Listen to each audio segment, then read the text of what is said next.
¿Alguna vez has sentido como un pánico inexplicable cuando le escribes a tu pareja y pasan mucho rato, incluso a lo mejor 1 o 2 horas y no te responde y tú te das cuenta que ha visto el mensaje? ¿O cuando en algún momento decide salir solo porque necesita un poco de tiempo y de espacio a solas? Esa angustia en el estómago no es tu intuición, sino que es esa herida de la infancia que todavía no ha sanado y cuando pasan estas cosas se te activa. Y yo te entiendo perfectamente porque también he pasado por ahí. Y en este vídeo te voy a explicar qué es lo que nos ocurre, de dónde viene esto y qué podemos hacer para ir gestionando y regulando mejor esos estados emocionales que parece que nos van a hacer perder la cabeza en un momento dado.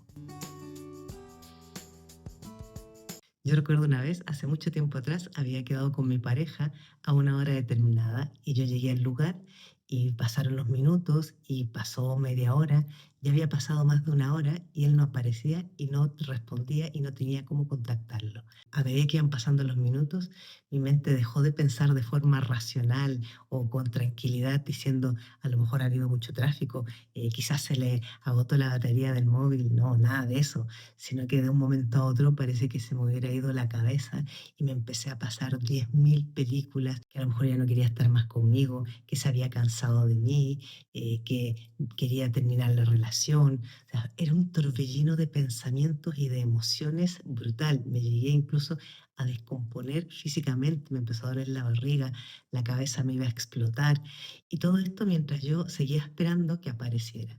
Cuando finalmente aparece que había sido que efectivamente se había retrasado en el trabajo y se le había quedado el móvil, no tenía cómo contestar ni cómo llamarme, yo sentí una mezcla entre alivio, porque ahí estaba nuevamente conmigo para verme, pero por otro lado, una sensación de rabia, de miedo, de todo. Entonces estaba entre enfadadísima con él y por otro lado, con un miedo terrible de no vaya yo a decir una palabra de más para que ahora sí decida dejarme.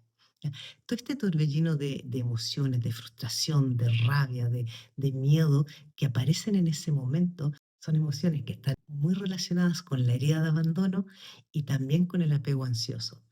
¿Qué es lo que pasa? ¿De dónde nos viene esto? Cuando yo de niña nunca tuve del todo la atención de papá, por ejemplo, en el caso de las mujeres, que aparece mucho en relación con las parejas, ¿ya? Yo tuve un papá que pasaba muy poco tiempo en casa, cuando estaba en casa tenía siempre poco tiempo para mí, que siempre habían otras cosas que eran más importantes y a veces me dedicaba tiempo, pero era tan poquitito que yo lo anhelaba, lo ansiaba y quería desesperadamente más de ese tiempo conmigo, pero nunca era suficiente, siempre era poco. Si a esto le sumamos, además, que si mamá también trabajaba y tampoco pasaba tanto tiempo en casa, o si estaba tiempo en casa, no estaba 100% disponible para mí, yo voy a crecer con esa herida de abandono y esa necesidad de atención, de que estén por mí, de sentirme acompañada. Entonces, si los tengo, pero no los tengo mucho, o cuando están un poquitito por mí, pero luego están mucho por otras cosas, o a lo mejor por otros hermanos, o por sus trabajos, o lo que sea, yo voy a ir creciendo con esta herida de abandono que va a ir en aumento.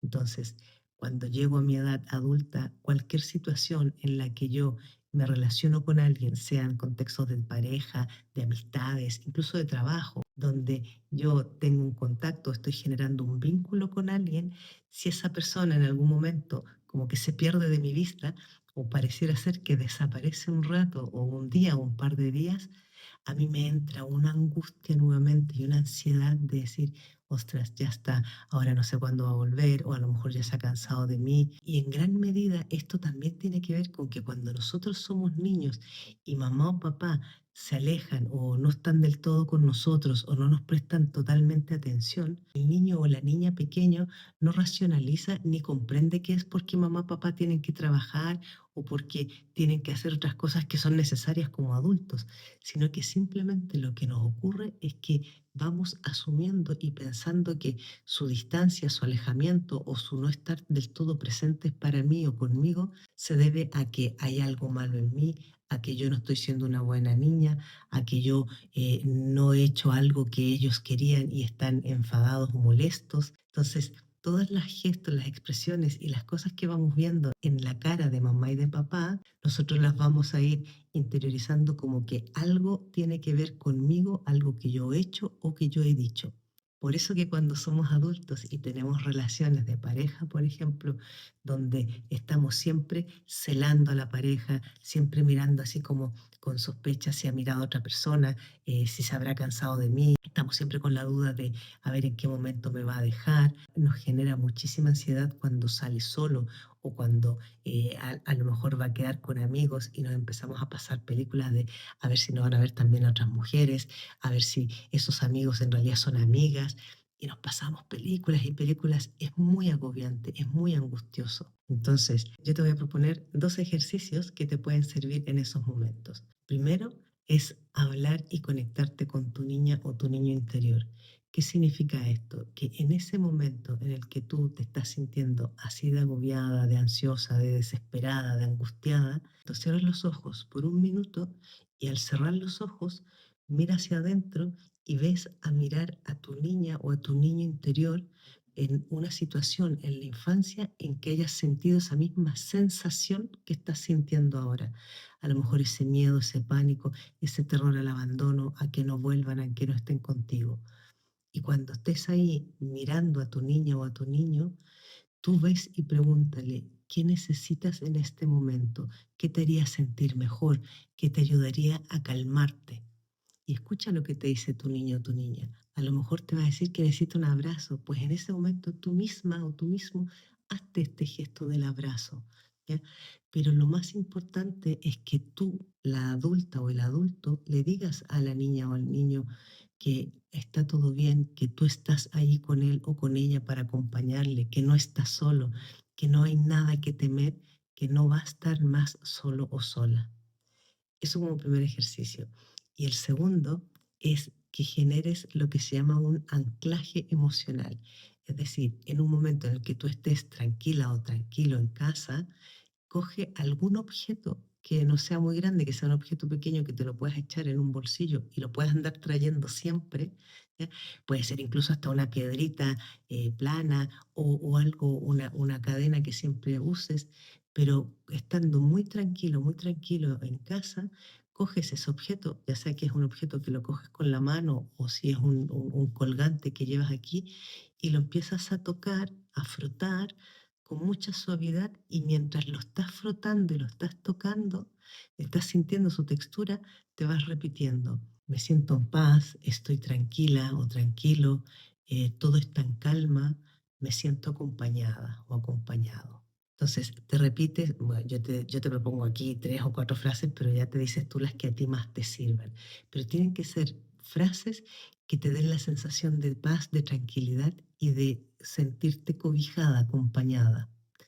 Entonces, cuando te encuentres de nuevo en cualquier situación, en el trabajo, con la pareja o de visita, donde sea que estés, que te entre esta sensación de ansiedad, de angustia, de miedo de nuevo al abandono, coges ese objeto y lo empiezas a tocar y lo empiezas a frotar y te recuerdas esas frases. ¿Ya? O por último, solamente tocarlo. ¿Por qué? Porque cuando nosotros anclamos una sensación a través de un sentido, en este caso del tacto, y que nos hemos ido repitiendo esas mismas frases durante muchas veces, porque esto lo tienes que hacer muchas veces cuando estés en casa tranquila, cuando lo hagas en otro momento, automáticamente el cerebro va a volver a recorrer ese camino con esas frases. Y esto ya te puede ayudar a calmarte. De todas maneras, si tú ves y sientes que tu herida es muy grande y que te sigue doliendo mucho, que no logras superar todo este tipo de situaciones que te afectan incluso en tus relaciones, lo mejor y lo más recomendable es hacer terapia, ¿ya? Si tú deseas trabajar estos temas a nivel de terapia individual, yo trabajo en estos temas, me especializo justamente en heridas de infancia, en apegos inseguros y en alta sensibilidad. Me puedes contactar a través de mi página web, pamelajaragomez.com, o si no, aquí abajo vas a encontrar un enlace para solicitar una primera sesión informativa. Espero que te haya gustado el vídeo. Si es así, dale like, compártelo con otras personas a quienes crees que puede ayudar y nos vemos en un próximo vídeo. Y no olvides suscribirte a mi canal. Chao.